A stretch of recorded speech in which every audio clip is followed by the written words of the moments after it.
All right, welcome everybody to tonight's Committee of the Whole. It's Tuesday, October 21st at 6:30 p.m. Can I get a roll call? Finkler. Here. Hammer. Here. Lawson. Here. Meyer is excused. Reed. Here. Relke. Here. Rostad. Here. I acknowledge this meeting was posted and noticed according to law. All right, I'll look for a motion to approve tonight's agenda. So move. I'll second. All right, we have a first and a second. Any discussion? All in favor? Aye. Any opposed? Approved. Public comment? There are none. All right. New business, presentation by Ehlers regarding 2026 borrowing for capital projects.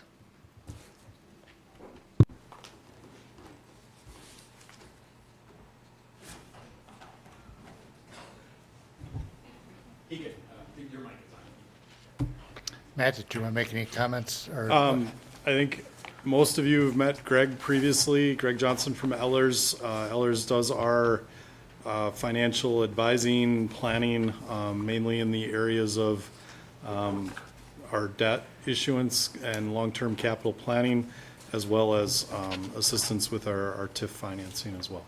So, Thanks, Matt. Good evening, everyone.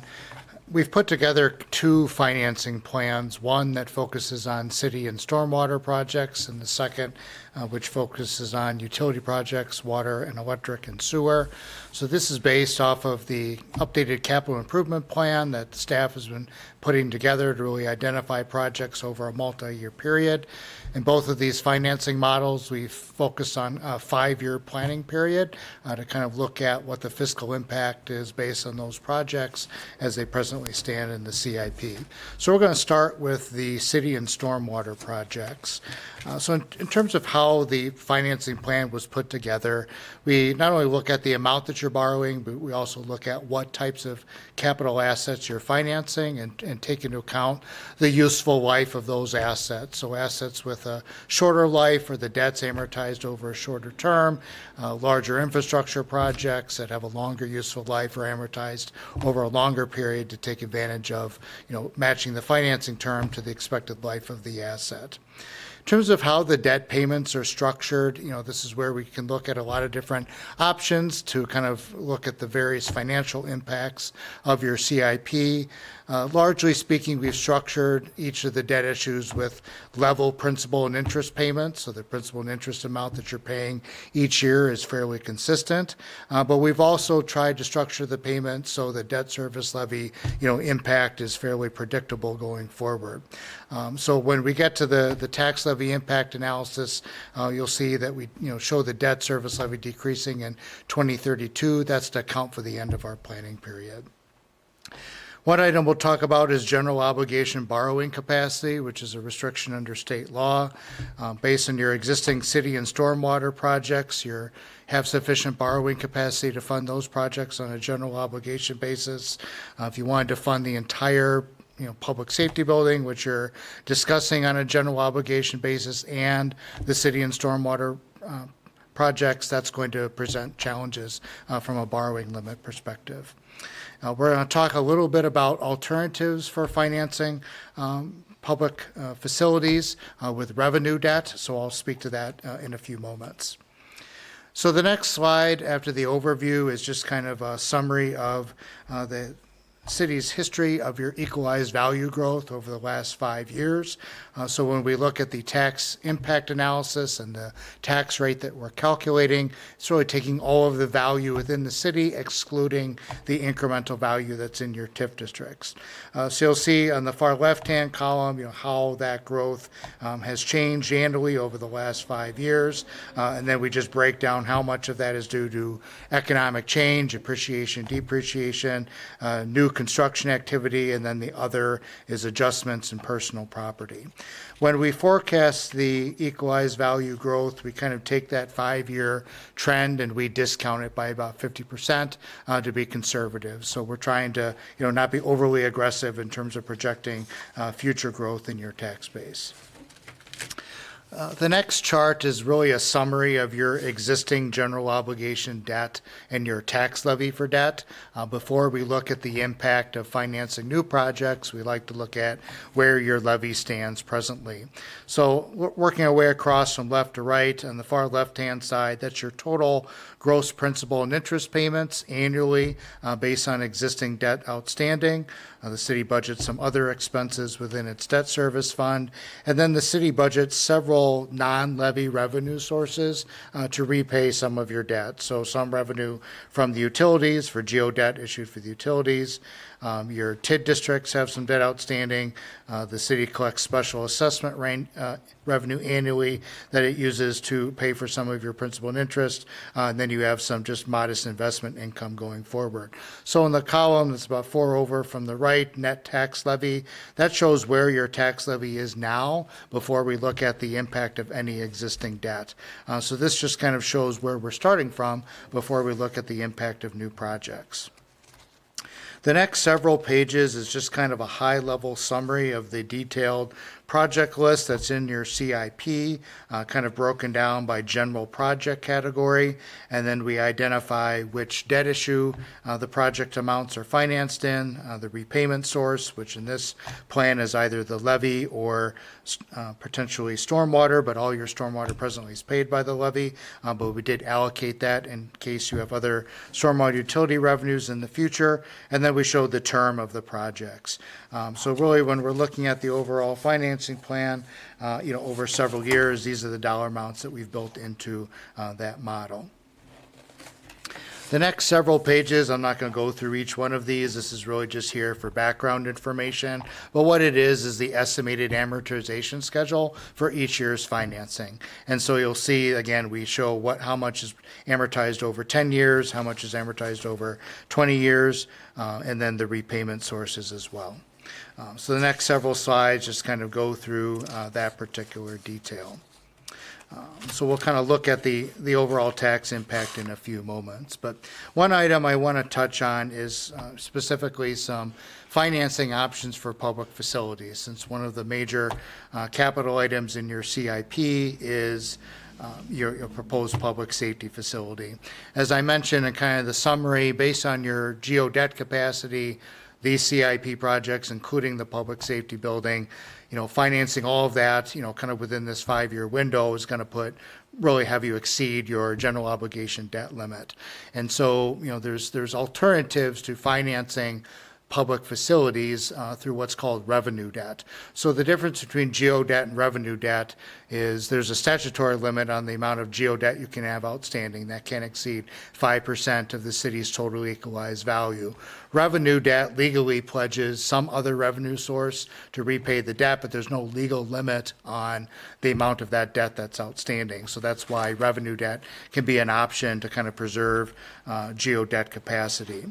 So when we talk about revenue debt for financing projects, really a main vehicle to kind of help execute that form of financing is really involving your CDA, because community development authorities have legal authority to finance certain type of projects if certain criteria can be met, and I'll summarize that in a few moments.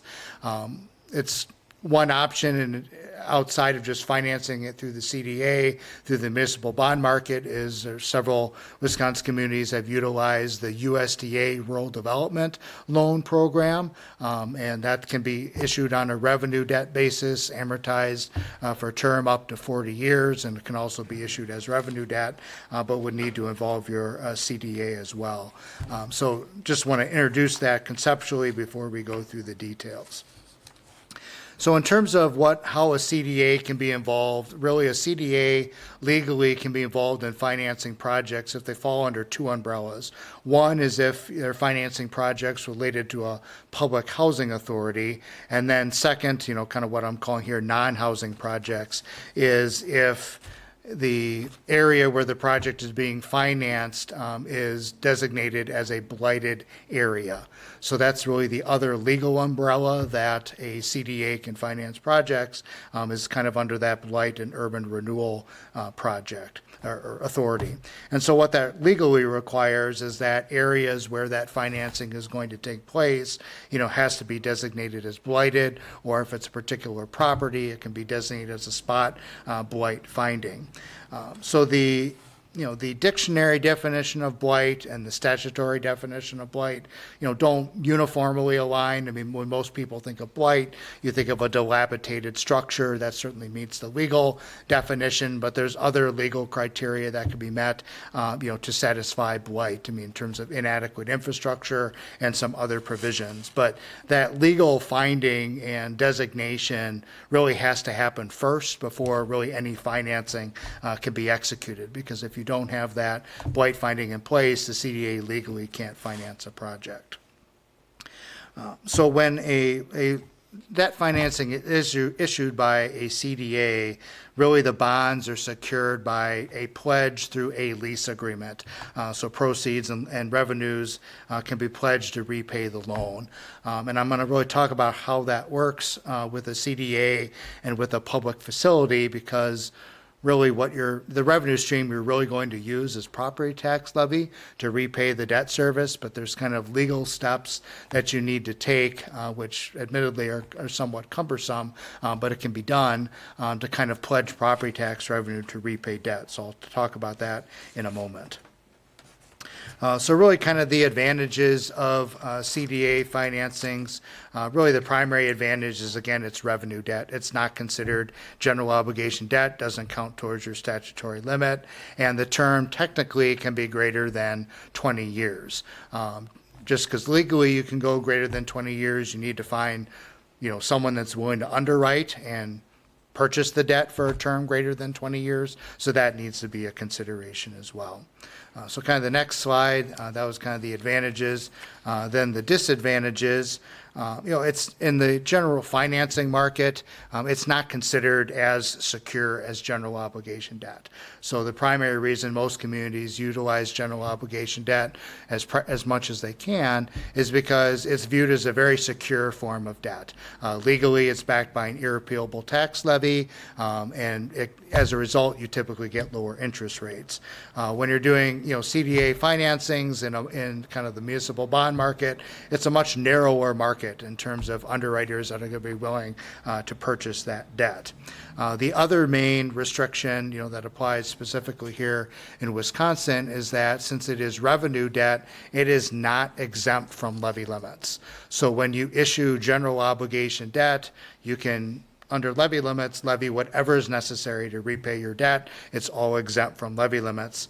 So there's a process that you need to go through to kind of get an exemption, but you can't just unilaterally just take your revenue debt service and exempt it from levy limits. You have to go through several steps to make that work. So some of the other disadvantages and just risks, I mean, it's more costly to issue because it's generally, there's a narrower market. Typically, a debt service reserve may be required, which is just an extra contingency amount that you borrow. So in the event that the revenue stream through the lease isn't sufficient to make the debt service payments, there's revenue there to make the payment. As you're going to see, as we talk about kind of the steps to do this, there's more extensive legal and financial review to make sure that underwriters are comfortable and understand legally how the debt is being issued, financially how it's structured, and so there's just more review and diligence that needs to be done to really issue that form of debt. And from the rating agency's perspective, even though it's legally not general obligation debt, they're going to view it as just part of your overall debt burden and debt profile. So it still factors into your rating, even though it isn't legally general obligation debt. So how do you kind of go about selling this form of debt? If you decide to go down this path, you can sell the bonds to kind of an underwriter. Often that's done through what we call a negotiated sale, where we identify an underwriter in advance, because again, these are less common transactions, to kind of negotiate the interest rates, get them comfortable with the legal and financial structure. For smaller transactions, you can do these through a local bank if the bank is comfortable with the security. And then I mentioned the USDA Rural Development. They have a loan program for public facilities, but is a very extensive and very detailed application process. Also a lengthy application process. If you're securing a loan that's more than $5 million, it requires federal government approval. Before the shutdown, that approval was taking about a year. There's a lot that goes into that type of program. Good program, but I always kind of say it's not for the faint of heart. You kind of need to know a lot about the steps going into that up front. Greg, can I interject? Sure. I have a colleague that I used to work with who he does economic development in Baraboo, and Mike has talked to him. Baraboo has used this program extensively for some of their public buildings. They've even used it for a roundabout. And so if this is a direction we want to go, we know we have people to talk to and resources to look at this. And I know I'm probably jumping the gun here, but as a reminder to Craig, one of the things we may look at doing is in how we fund this building. We may do a portion of it in our GO debt, and we may do a portion of it from revenue bond, just to expand our capital stack as we put this together to finance the project. No, thanks for mentioning that. And just for full disclosure, we work with Baraboo, so we've been involved with them on those financings as well. And yes, thanks for mentioning that again. You don't, it's not all or nothing. You don't have to do one project in this model. We just kind of built it that way just because we wanted to show the capacity, but you can split it up. So one item I want to mention, I've said that, revenue debt is not exempt from levy limits, but there is kind of a strategy that you can deploy to kind of get a levy limit exemption for that debt. I'm going to apologize. This is a very technical explanation and technical subject, but there's really kind of no other way to do it. So the way to kind of exempt revenue debt, and Baraboo does this as well as other communities that have used revenue debt for public facilities, is that annually when they adopt their budget, so around this time of year, they adopt a taxable general obligation note that is equal to their debt service payments on the revenue debt in the following fiscal year. The reason it has to be done on a taxable basis is because when you finance public infrastructure projects, you can finance that on a tax-exempt basis, meaning you get more favorable interest rates. You can't, under IRS rules, issue tax-exempt debt to make a debt service payment on another tax-exempt debt obligation. So you have to issue a taxable note equal to your principal and interest payments for the next year. You want that note to legally have a term of at least 1 year and a day, so it's considered long-term debt and reported that way on your financial statements. And then you want the note to be prepayable at any time. So let me give an example. Say your principal and interest payments in 2027 on a revenue bond are going to be $500,000 combined, principal and interest. So you would secure a taxable GO note for $500,000, have it legally be outstanding for at least a year and a day, but have a prepayment feature available in it. So you would secure that note now, prior to your budget adoption. Since it's GO debt on a taxable basis, it's exempt from levy limits. So you can claim on your levy limit worksheet that $500,000 as long as you did that taxable note. Then, when you collect your tax revenue at the beginning of the fiscal year in January, you pay that note off. So you're accruing a couple of months of interest expense by taking that added step of securing a taxable GO note, you can exempt the payments for levy limits. But then you need to do this every single year as long as that revenue debt is outstanding. So absent a change in the levy limit law, which I wouldn't bank on, that's, kind of how you're going to have to go through and structure this. So communities do this. You can do it, through your local bank. It's just needs to be part of your process every year to kind of get that in place. So it can be done, but I always like to give kind of this detailed explanation because, if this does happen at some point and this comes up again, it's just one of those things you kind of need to know that's part of the process of kind of issuing revenue debt if you really want to have tax levy pay for it at the end of the day. So in this model, we just kind of showed, an entire revenue bond to finance the project at 5%. As Matt mentioned, you could break it up into revenue debt and into GO debt. So kind of taking into account that on the next chart is really kind of the big picture analysis that kind of brings all of this together. So if you financed over the next 5 years, all the projects for kind of city projects, stormwater projects, and finance the public safety building. Here we just have it as one financing as revenue debt.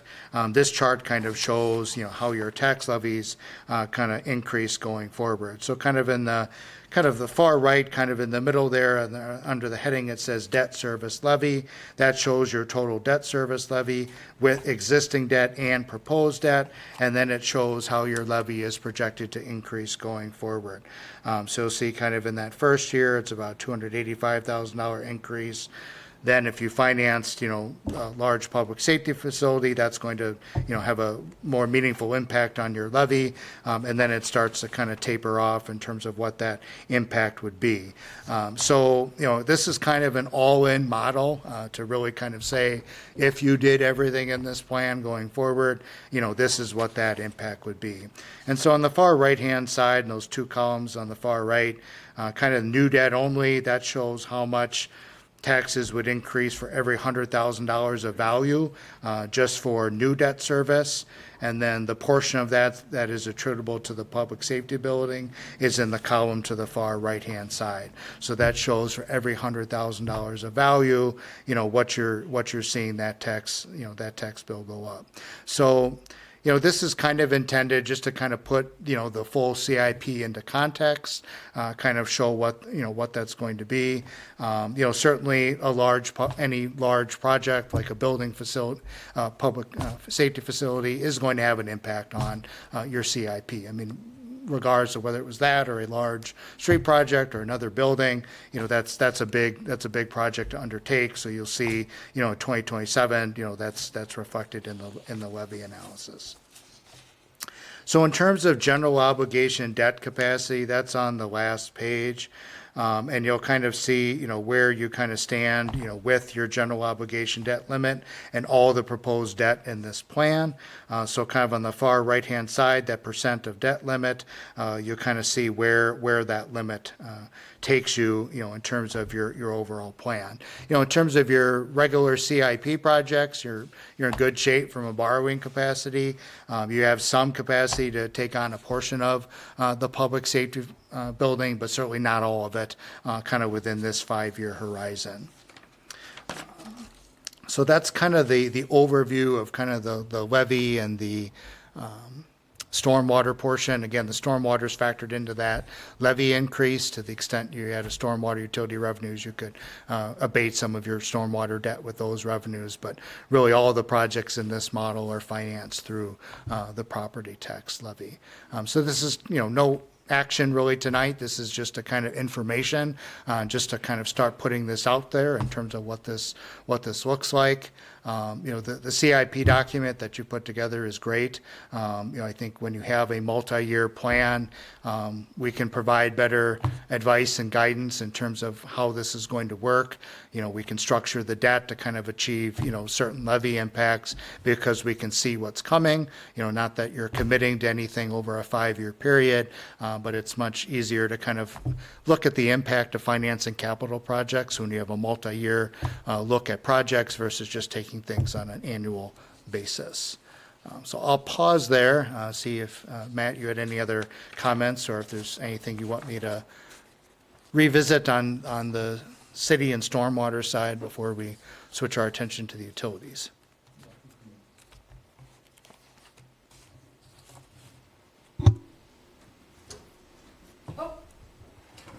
Alder Lawson. Just one question on the tax impact analysis. When you look at these columns for the tax impact, are they all year over year, or are they compared to current year?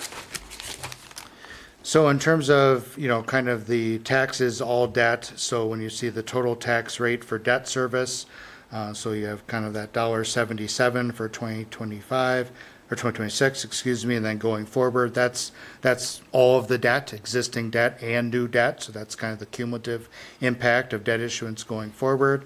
And then the annual taxes, the $100,000 of value, that just shows annually with all the debt issuance, existing and proposed, how much of taxes per $100,000 of value you would pay for debt. So for example, in 2027, it's $207. That's the total amount that you would pay for debt. So of that $207, $80 of that is the new debt, and then the far right-hand column, that shows how much of the total is for the public safety building. Gotcha, thank you. Sure. Yeah, it's a lot of numbers, but trying to show totals and then break down components. Alder Reed. Oh, I guess start off, thank you for putting together such an informative presentation. It's extremely educational. I know the tax impact is quite a bit higher than the number than I had in my head when I was adding up the different proposals. So this is good information to have.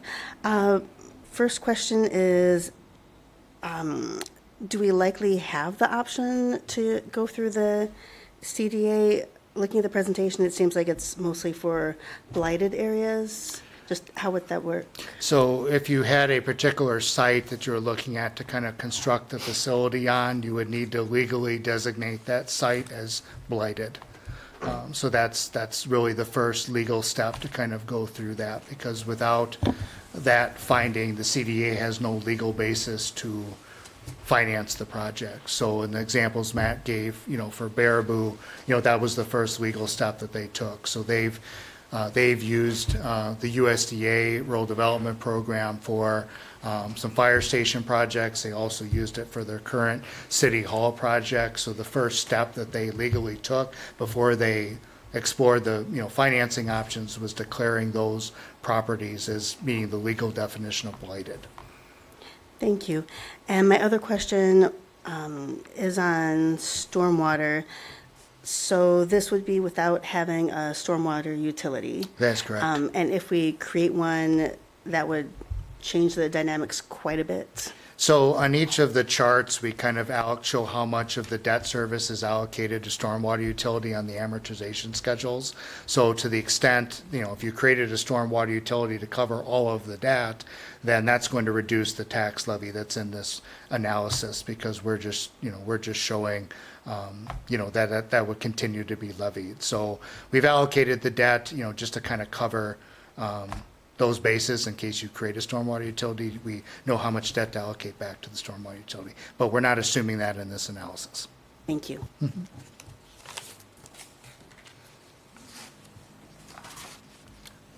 I just want to add in some clarification on the blight designation, that if that's something that the council wants to pursue, we'd want a legal response from our attorney in terms of the steps to take and go through the legal process. I'm aware that there are other communities that have went that process on a similar site that we are considering. I can't explain that but I think it's something that we'll want our attorney to weigh in on and give us direction on that process. Mike. Yeah, I just want to add on that blight determination. There are multiple paragraphs in state statutes that provide a definition of what is blighted, and some of the language is very broad. And I'll just leave it at that, but there's multiple paragraphs and it gets very detailed. Some of it is specific in what you would think is blighted from a traditional definition, and then there's these really broad descriptions that is the reason CDAs can use it for these other projects. So I'll just leave it there.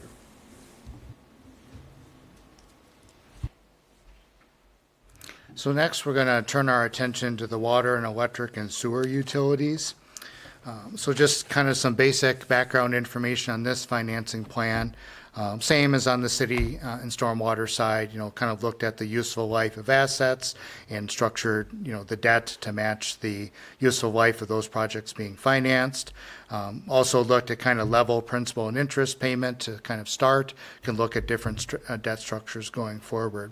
All of the water, electric, and sewer projects that are in the CIP list, these are all going to be funded with revenue debt. So here, the revenue debt path for utility projects is much more straightforward. The city has existing revenue debt outstanding for water and electric utility and also the sewer utility. It's exempt then from your general obligation debt capacity, which is the primary reason the city has utilized it in the past and would continue to utilize it going forward. When you issue revenue debt, you agree in the bond documents and you're subject to these requirements presently with your existing revenue debt. You have to meet what is called a minimum debt service coverage ratio. And I'll talk more about those in the charts.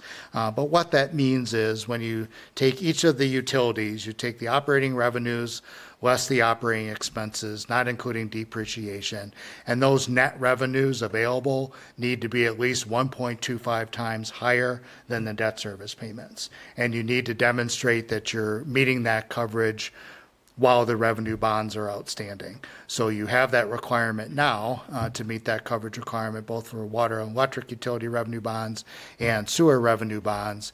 But anytime you issue new revenue debt, you have to demonstrate that you can meet that coverage requirement. Then the other coverage metric that we look at is kind of called an all-in coverage metric. This is really more of a financial metric that we look at. It's not a legal requirement like the revenue debt coverage, but if there's general obligation debt outstanding for the utilities, we include that.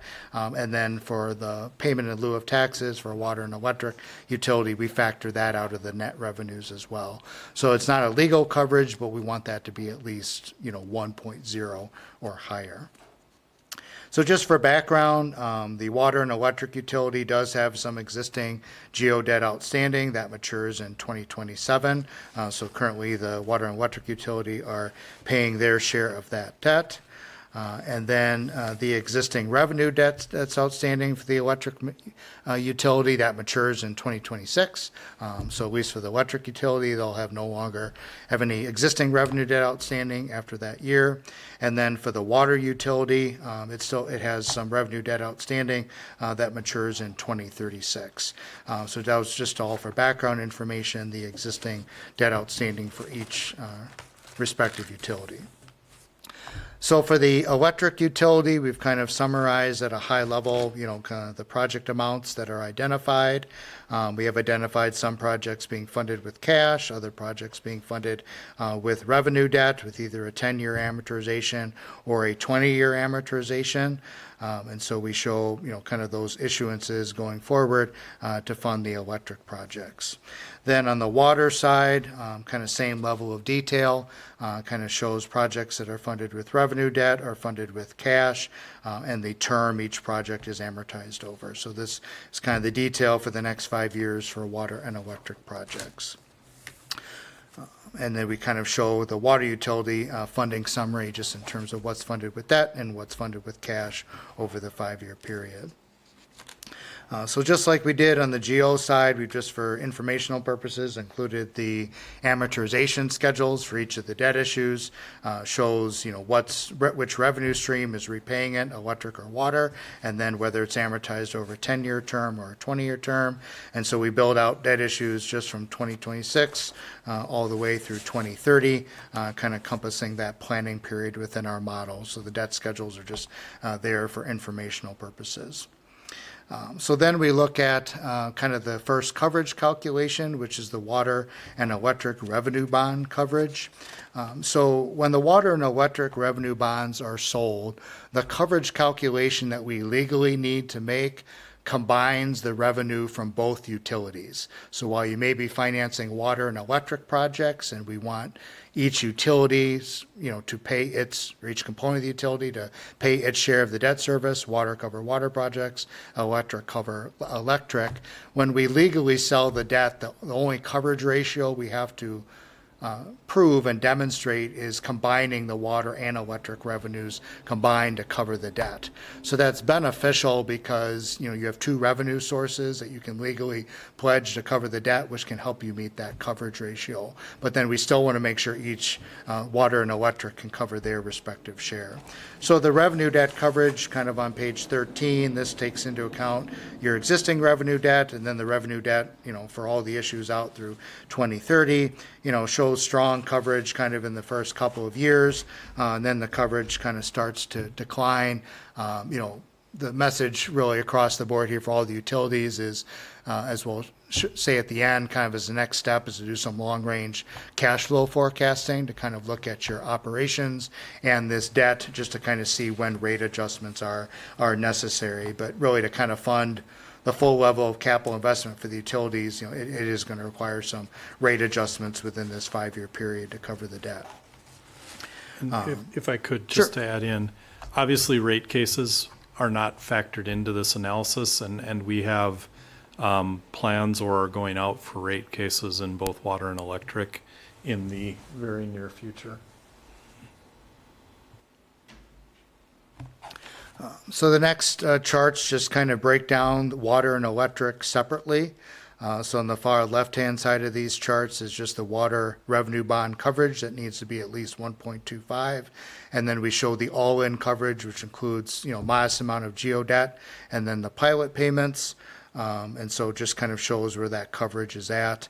And then the next chart provides the same level for electric coverage as well. So again, need to be looking at rates kind of long term. On the sewer utility CIP, so just again, detailed list in terms of how what projects are included in the 5-year CIP.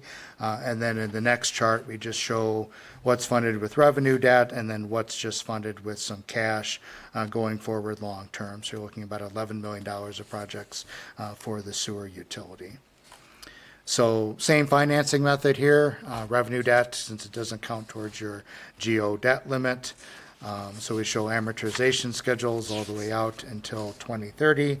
And then on page 23, we show the sewer debt coverage calculation as well.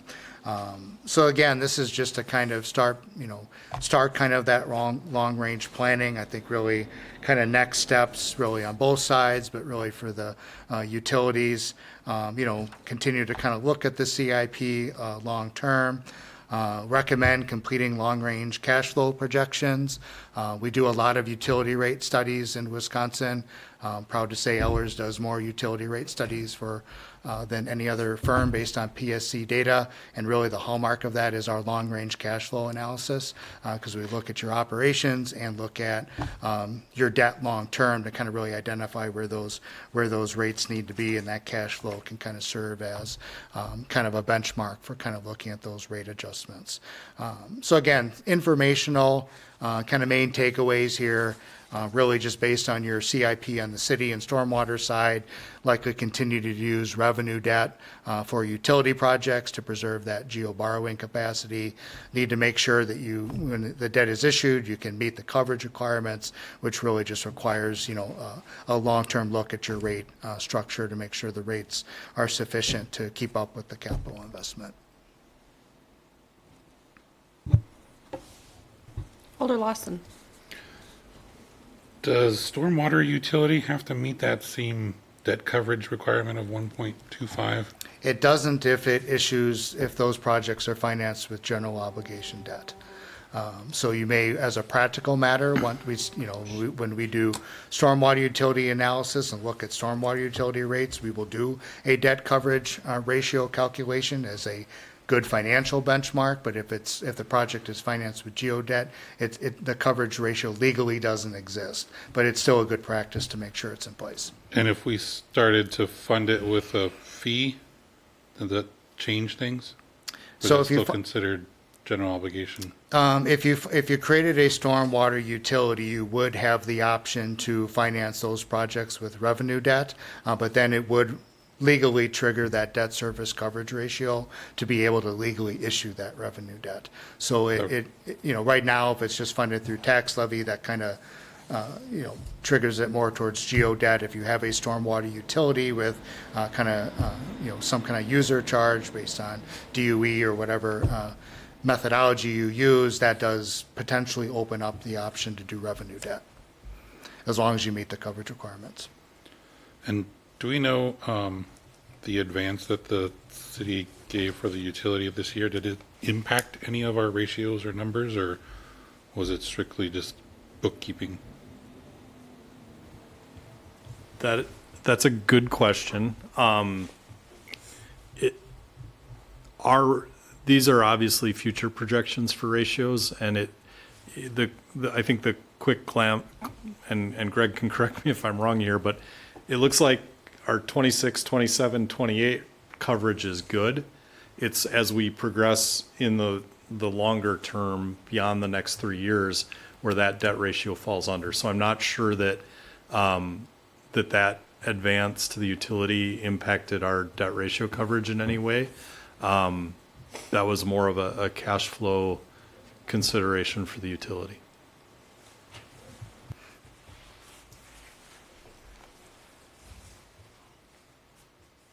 Any other questions? I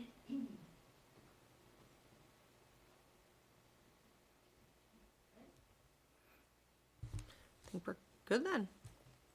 You're welcome. Thank Thanks you for your so time. much. Yeah, thanks for staying awake. All right, next we have the discussion of employee handbook. Kendra.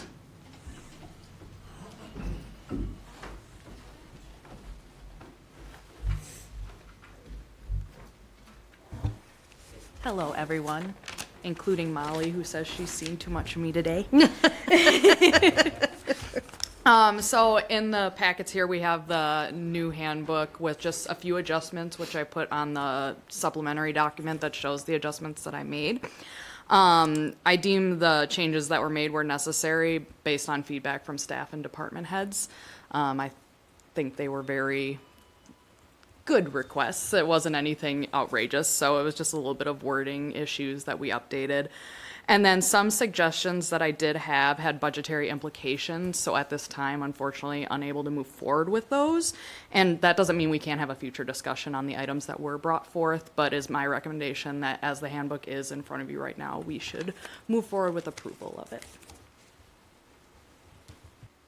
Could you highlight the addendum process that'll be kind of the next step? Yeah, so after the handbook is approved, I will let the department heads know that have addendums that need to be made, that they can finalize them, and we'll submit them for the next council meeting to be approved. Any questions? Alder Lawson. Which items got removed that had budgetary impacts? Do you have the sheet pulled up? Yeah, it's after it. It's the inquiries page it'll show you. Thank you. Mm-hmm.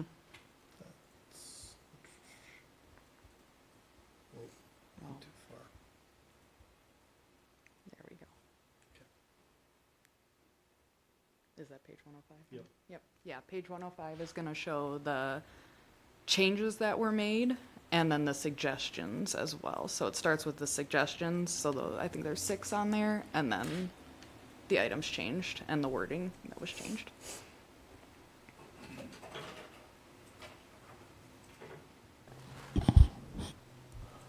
Oh.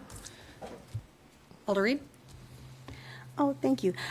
Just wanted to double check for deadlines for addendums.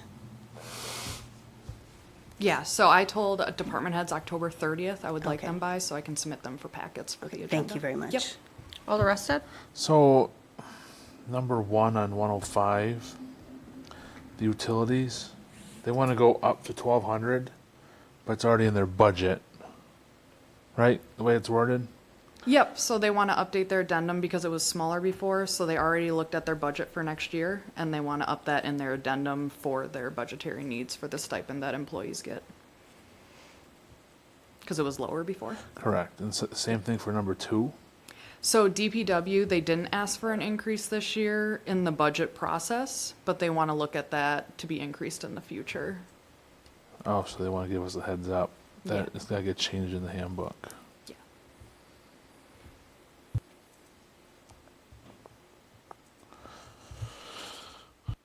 Any other questions? Alder Lawson? So in reading this, I guess I still don't understand what was removed that had a budget. So impact. nothing was removed in the actual handbook. The suggestions that people had, I couldn't add into the handbook. I gotcha. There we go. We made it. Thank you. We made it. Thank you. Anything else? Are we good moving this forward?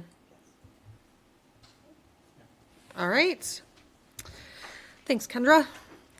Discussion of Resolution 12-25, preliminary resolution declaring intent to levy special assessments under municipal police powers pursuant to Section 66-0703, stats regarding 2026 reconstruction of West School Street.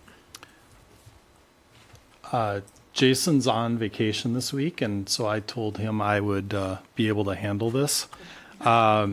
This is the start of our resolution process. It's essentially the council asking Rupert Milkie to start the process. So this is kind of the kickoff for them to put all the information together for the special assessment packet that you typically see on our street projects. So this is step 1 in that overall process. And as long as we're talking about West School Street, there is a meeting next Tuesday night here at 6:30 p.m., public information meeting as a kickoff to the project. Any questions? Comments? I'll add on this project that communication with the school district has been ongoing.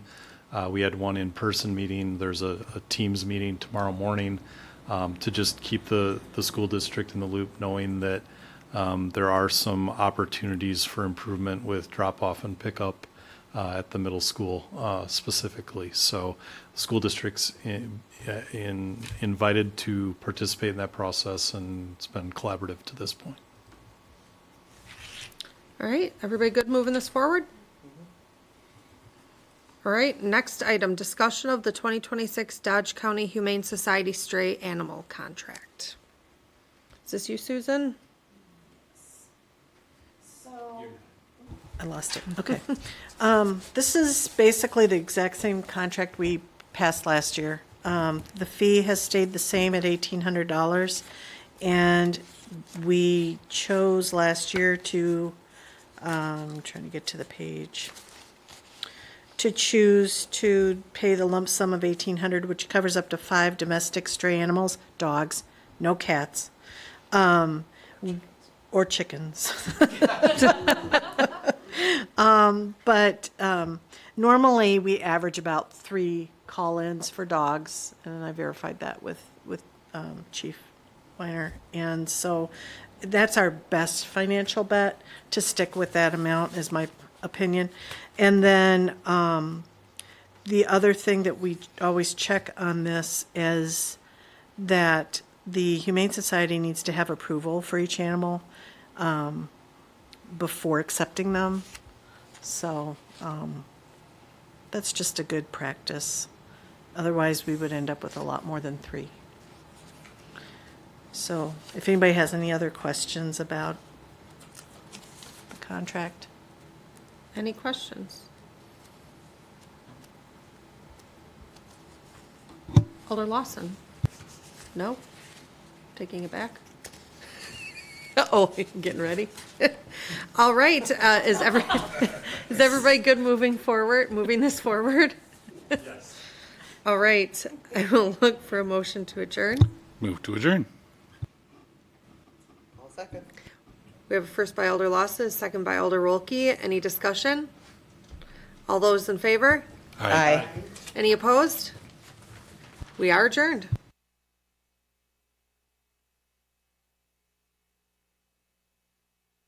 Break before we move in. Okay. Get the right page up. All right. Welcome, everybody, to tonight's October 21st Common Council regular meeting. And could I have a roll call, please? Finkler. Here. Hammer. Here. Lawson. Here. Meyer is excused. Reed. Here. Relke. Here. Rostad. Here. Okay. I pledge allegiance to the flag of the United States of America and to the republic for which it stands, one nation, under God, indivisible, with liberty and justice for all. I acknowledge this meeting was posted and noticed according to law. Okay, thank you. Would look for a motion to approve tonight's agenda. Move to approve the agenda. I'll second.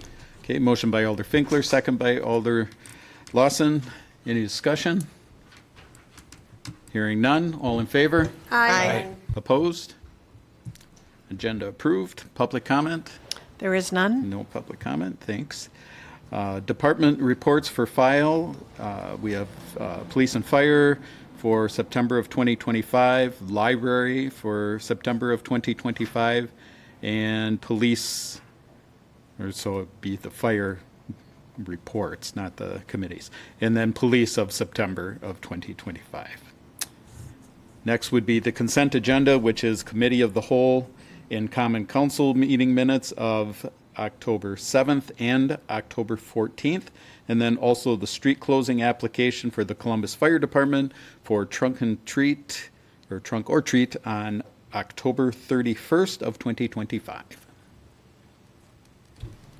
I'll move to approve the consent agenda. Second. Okay, motion by Alder Rolke, second by Alder Finkler. Sorry. Any discussion on this? Hearing none, all in favor? Aye. Opposed? Okay, consent agenda approved. Under new business, to consider and take action on the 2026 operating budget as presented in the packet.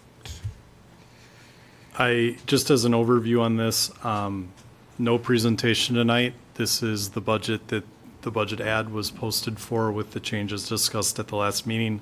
This is an opportunity for any feedback, discussions, any determinations as we head into the public hearing 2 weeks from tonight.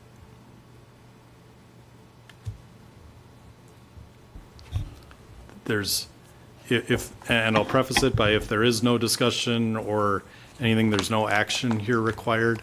But this was kind of built into our budget schedule as a meeting opportunity to discuss anything that need to be discussed. I will share as well that the mayor and I have discussed holding a workshop related to the stormwater utility and to invite the utility commission to that meeting. We haven't set a date for that, but the plan would be to do that yet in 2025 so that we can kind of fully discuss the different considerations, discussion items related to funding the stormwater utility. Alder Rosted? So, I don't know if it was the 7th or the 14th, you discussed the clerk's budget. And we were going to take money from her, or the clerk position's training out of yours, or we're going to take out of you and put into the training for the clerk. And now the new budget proposal is giving the clerk more money and yours stays the same. To clarify, the intent was to leave that in the administrator's line. This year, Kendra attended a national training that was paid for through MyLine. The intent next year is that Susan would attend a national training and that would be paid for in MyLine.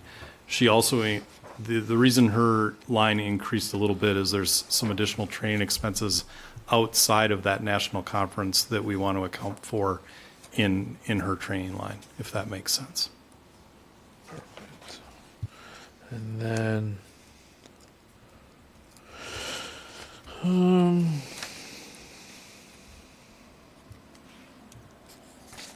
think that's all I had.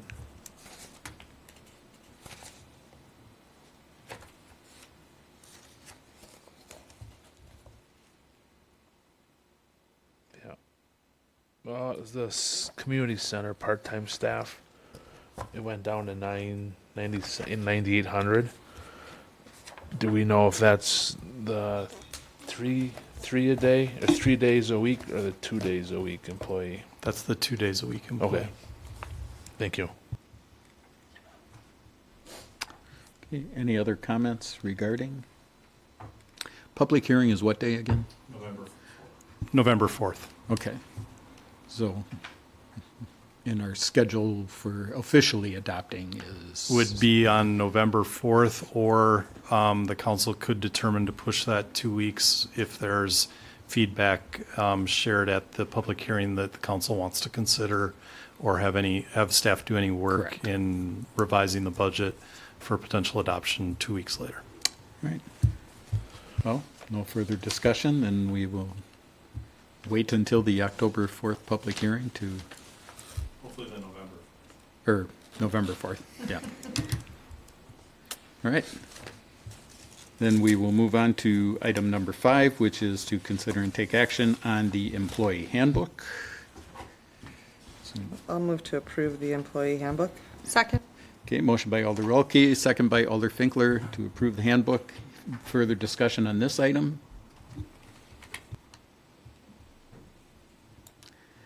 Okay, hearing none. All in favor? Aye. Opposed? All right, that's taken care of. Just need to get caught up.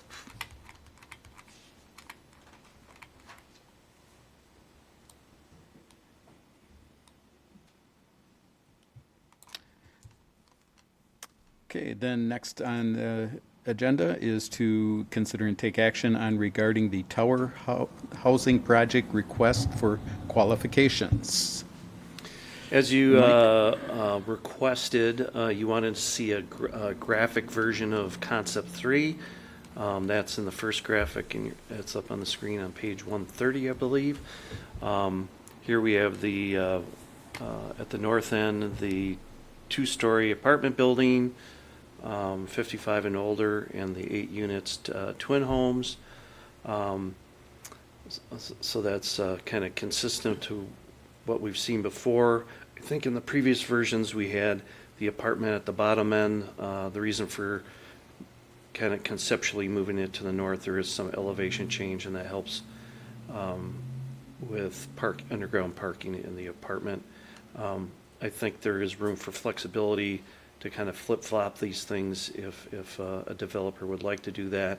But I think the idea here is the number of units, the height of the apartment building, and then the number of accesses going out to tower. We reflected some of these kind of principal design standards in the RFQ, so that there's a little bit of flexibility if someone has a little, a minor different take on the development. But that's Concept 3. And then the main thing is the timeline. There's a timeline in here for responding that would, near the end of the RFQ, so would be issued in the near future formally if approved tonight, and then we would receive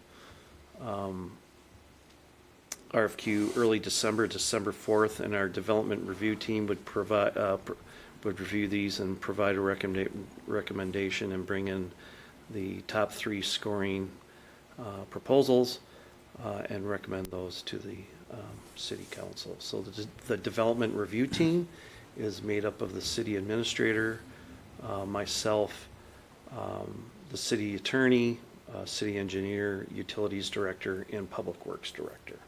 So we kind of get all aspects of looking at development, and the group works pretty well. We meet twice a month looking at and navigating development projects throughout the year.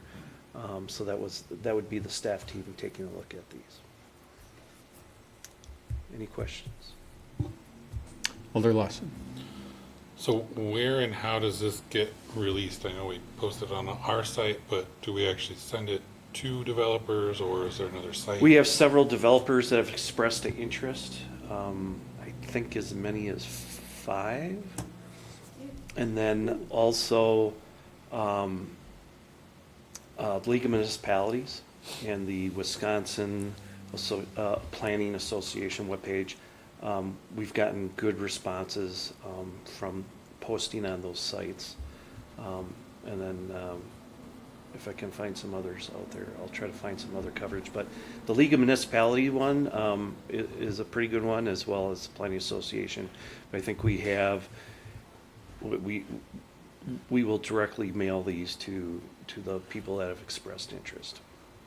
And I'll just add, in addition, we've had meetings with developers over the past couple of years where we've tried to keep a small database of those that we've had conversations with, and we will try and broadcast this as far and wide as we can within reason.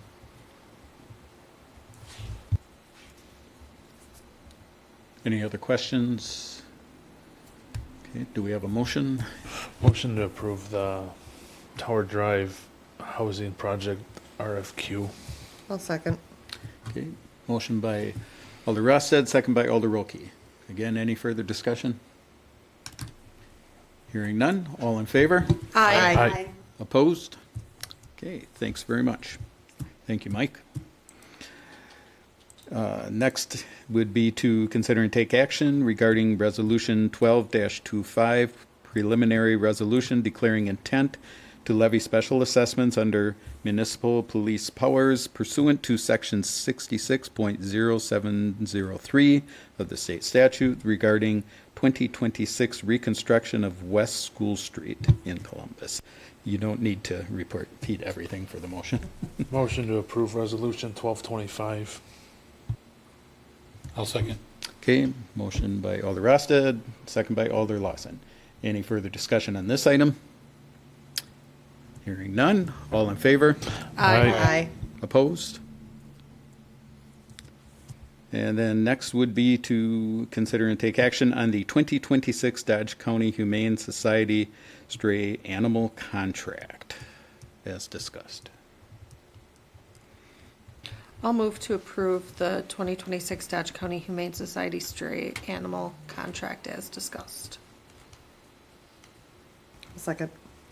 Okay, motion by Alder Finkler, second by Alder Roelke. Any further discussion on this item? All in favor? Aye. Oh, should this be a roll call because it's going to be a money thing, or? Okay, why don't we do a roll call? Okay. Reed. Aye. Relke. Aye. Lawson. Aye. Finkler. Aye. Rostad. Aye. Ayes have it, 5-0. Okay, thank you. And then next would be to consider and take action on the claims in the amount of $999,637.35. I move to pay the claims in the amount of $999,637.35. Second. Okay, motion by Alder Lawson, second by Alder Finkler. Any discussion on this? Hearing none, roll call, please. Relke. Aye. Rostad. Aye. Reed. Aye. Finkler. Aye. Lawson. Aye. Ayes have it, 5-0. Okay, Matt? Couple of quick things. Chief Weiner wanted me to highlight that there's the drug take-back program this Saturday, Columbus Police Department from 9 a.m. to 11 a.m. That's Saturday, October 25th. Pull up out front, and police department personnel will assist. As I mentioned earlier, next Tuesday, the 28th at 6:30 PM, there will be a public information meeting here in this room for West School Street. And both city staff and staff from Rupert Milky will be on hand to explain the project and answer questions to the best we can. And then, obviously, next week, we have Halloween festivities. I know that there is a staff team planning to be here at City Hall for trick-or-treating, and if any of the council members are interested in joining, they would be welcome to do so, and to reach out to Kendra for details on that fun activity. So wishing everyone a safe and happy Halloween. Okay, thank you. And my sentiments exactly on that. Congratulations to Columbus football team on being conference champs. Go Cards.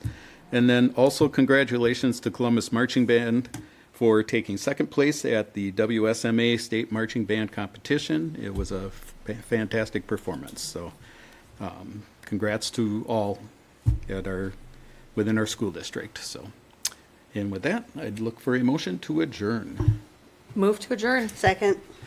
Motion by Alder Finkler, second by Alder Reed to adjourn. Any discussion? Hearing none, all in favor? Aye. Opposed? Thank you.